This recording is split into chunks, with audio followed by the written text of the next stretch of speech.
દહેજના દરિયાકાંઠે તથા ગામમાં ડ્રોનની નજરે તો દરિયામાં પણ બોટ મારફતે સતત પેટ્રોલિંગ કરવામાં આવી રહ્યું છે।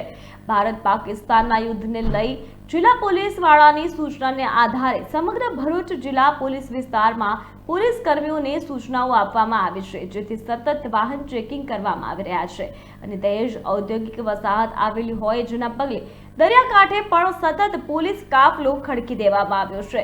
દરિયાકાંઠા નજીકના ગામો ઉપર પોલીસ વિભાગ દ્વારા ડ્રોનની નજર રાખવામાં આવી રહી છે, સાથે જ દરિયાની અંદર પણ સતત બોટને લઈને પેટ્રોલિંગ કરવામાં આવી રહ્યું છે।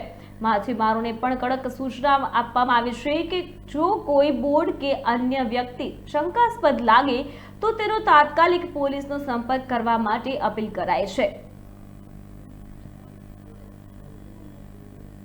પાકિસ્તાનમાં ચાલતી આતંકવાદી પ્રવૃત્તિઓ વિરુદ્ધમાં ભારત દ્વારા જે કાર્યવાહી કરવામાં આવી અને ત્યારબાદ પાકિસ્તાન દ્વારા યુદ્ધ વિરામનો ભંગ કરી સરહદ ઉપર જે હુમલા એને ચાલુ કરેલા અને સરહદ ઉપર જે તંગદિલી ફેલાયેલી છે, એના અનુસંધાનમાં ભરૂચ જિલ્લામાં કોઈ પણ પ્રકારનો અનિચ્છનીય બનાવ ના બને તેના માટે પોલીસ અધિક્ષક શ્રી મયુર ચાવડા સાહેબે તમામ પોલીસ અધિકારીઓને જરૂરી બંદોબસ્ત અને પેટ્રોલિંગ રાખવા માટે સૂચના કરેલી છે, જે અંતર્ગત અગત્યની જગ્યાઓ પર પૂરતો પોલીસ બંદોબસ્ત રાખવામાં આવેલો છે, પેટ્રોલિંગ કરવામાં આવી રહ્યું છે, વાહન ચેકિંગ ચાલુ કરવામાં આવેલું છે।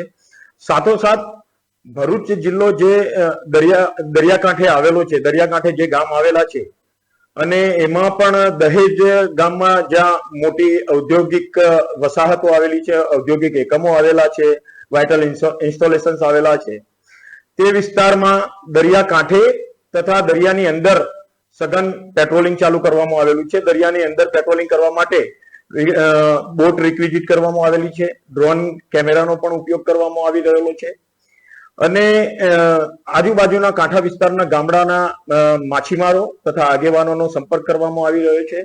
એમને કોઈ અફવામાં નહીં દોરાવવા માટે પણ એમને સમજ કરવામાં આવી રહી છે। કોઈ પણ શંકાસ્પદ ગતિવિધિ જણાય તો તાત્કાલિક પોલીસને જાણ કરવા માટે પણ સમજ કરવામાં આવી રહી છે।